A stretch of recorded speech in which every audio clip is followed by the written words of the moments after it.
소화국이다. 대한민국의 모든 권력은 국민으로부터 나온다.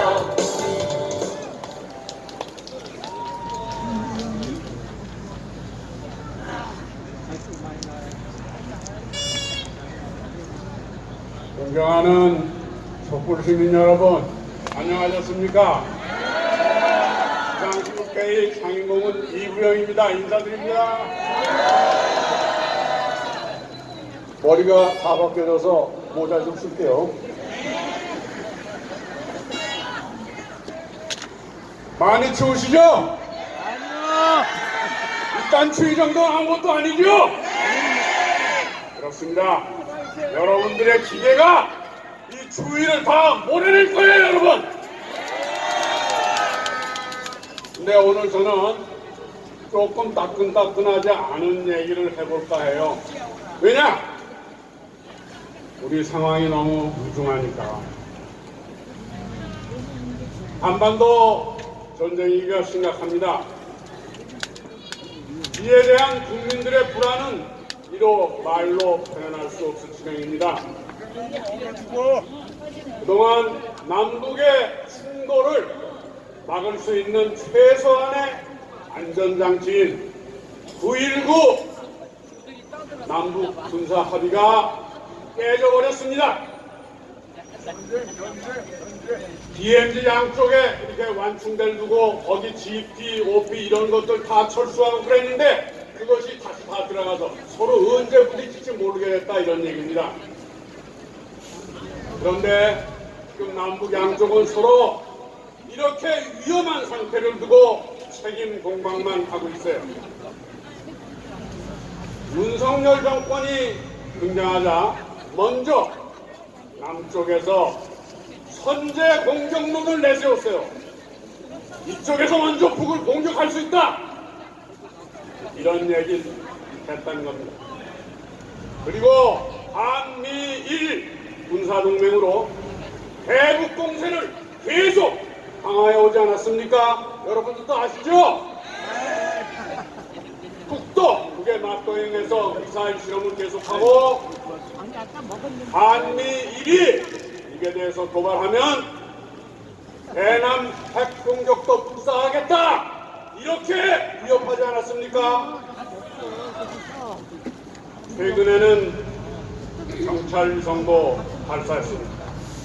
물론 북에서 정찰 위성 발사하기 전에 남에서 벌써 여러 개를 발사했고 미국의 정찰 위성은 수도 없이 북을 날아다니고 있어요.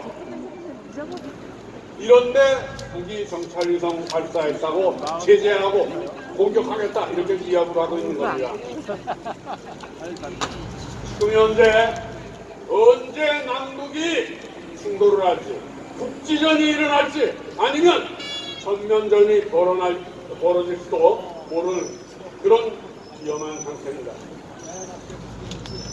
그런데 여러분 이렇게 남북의 충돌 위험, 국지전 위험이 벌어질 때 우리는 또 한 가지 걱정을 하게 되지 않아요? 뭡니까? 내년 총선을 앞두고 윤석열 정권이 전쟁 위기를 조성할지 모른다. 이런 걱정입니다. 저는 여러분들에게 분명히 말씀드립니다. 만약에 이런 의도를 가지고 윤석열 정권이 긴장 조성을 한다면 그걸 몰라볼 국민이 있습니까?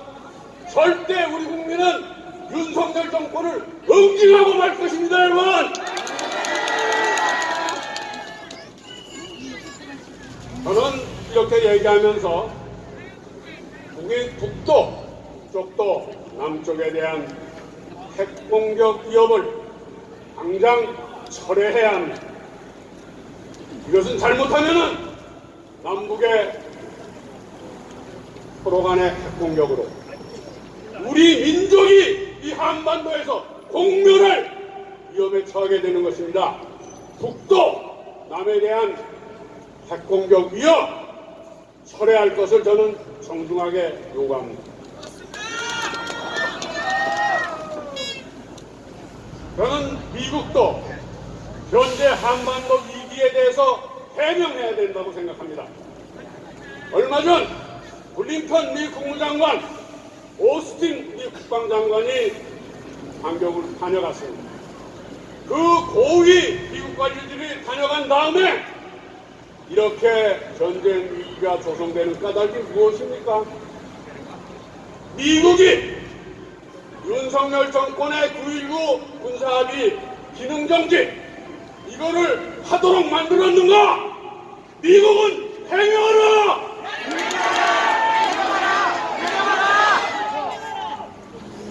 수도권에는 미군 28,000명과 외국인 226만 명이 거주하고 있다는 사실은 미국의 바이든 행정부는 똑똑히 기억해야 합니다. 이렇게 저희들 군대도 있고 외국인도 이렇게 많은데 수도 서울, 수도권을 전쟁 위협에 빠뜨린다. 미국은 만약에 그런 위험이 있을 때 윤석열 정권이 위기를 조성하고 국지전 같은 걸 일으키면 우리는 미국이 그것을 조장했다고 생각하지 않을 수 없습니다. 여러분 생각 어떻습니까?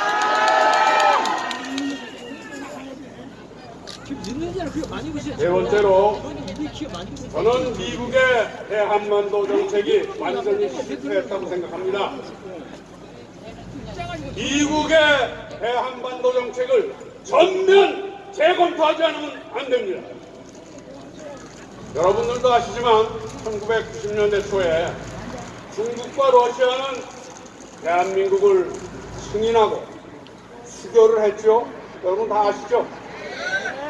그런데 미국과 일본은 조선민주주의 인민공화국과 수교하기를 거부했어요.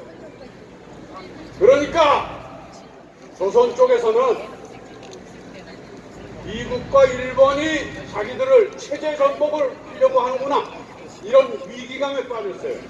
그게 어떻게 나타났습니까? 조선은 핵 개발을 강행하지 않을 수가 없었습니다. 자기를 지키려니까. 그런데 지금 어떻게 진행되고 있습니까? 그거에 대항해서 응징한다고 한미일 군사동맹이 강화됐잖아요. 그런데 북쪽에서는 조선, 중국, 러시아 동맹이 또 맞대응을 하고 있잖아요.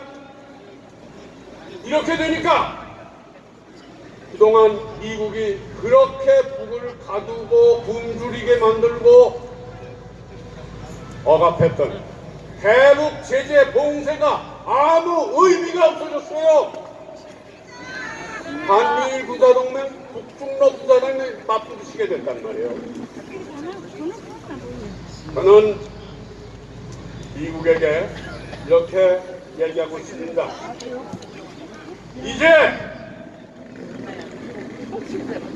미국이 베트남 전쟁 끝난 다음에 베트남과 수교를 했잖아요. 그렇지 않습니까? 그런데 그렇게 했듯이 조선민주주의 인민공화국과 미국이 이제 수교해야 됩니다. 한국 국민은 이렇게 전쟁 위협이 계속되는 것보다 미국과 조선민주주의 인민공화국이 수교를 해서 정상적인 관계를 갖는 것을 원합니다. 우리는.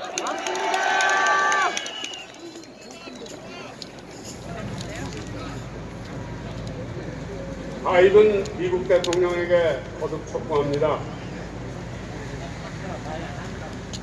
조선민주주의 공화국에 대한 수교 협상을 벌리면 다음 미국 대통령 선거에서도 바이든이 더 많은 지지를 받을 것이에요. 미국의 해리스 여론조사라는 게 있습니다. 거기서 나온 결과를 보면은 미국과 조선민주주의 인민공화국이 수교 협상을 하면 미국 국민의 60% 이상이 지지한다고 밝혔어요, 여러분. 한반도 평화를 위해서 미국과 조선민주주의 인민공화국이 수교 협상을 해야 됩니다. 거기서 비핵화 협상을 또 하면 될 거예요. 왜 이렇게 전쟁 위기를 고조시키냐고. 왜 미국은 윤석열에게 빈장 조성하도록 뒤에서 부추기냐 이 말입니다, 여러분. 안 돼요, 그러면. 미국의 대한반도 정책을 전면적으로 전환하지 않으면 안 됩니다, 여러분.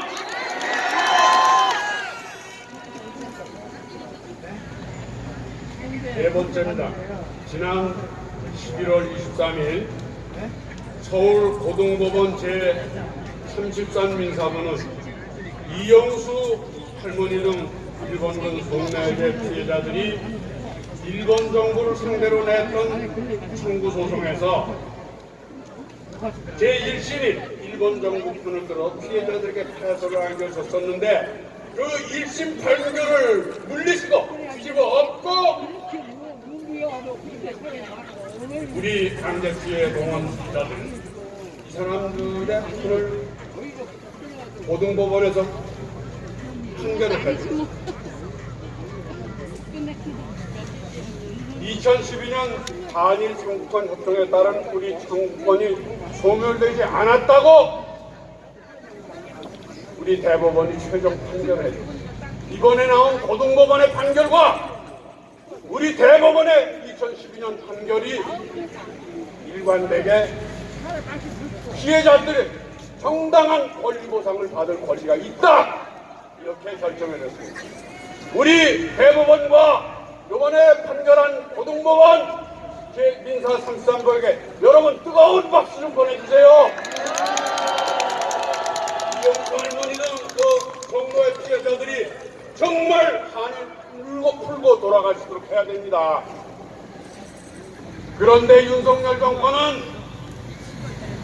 도대체 강제동원 피해자들이 아니라 일본 정권 기업의 명예와 이익을 대변하라고 하지 않습니까? 대한민국 헌법과 한국인의 주권의식이 시퍼렇게 살아있는 한 절대로 그건 안 됩니다, 여러분! 미국이 팩트가스란 밀약도 모자라서 다시 한미일 군사동맹으로 우리에게 해일 종속을 강요할 경우 한국 국민은 결코 좌시하지 않을 것입니다, 여러분! 구호 몇 개 외치고 내려가겠습니다. 전쟁 위기 조성하는 윤석열은 물러가라! 해일 종속, 해일 종속, 주권 포기하는 윤석열은 물러가라! 한반도 평화를 지켜내자! 감사합니다.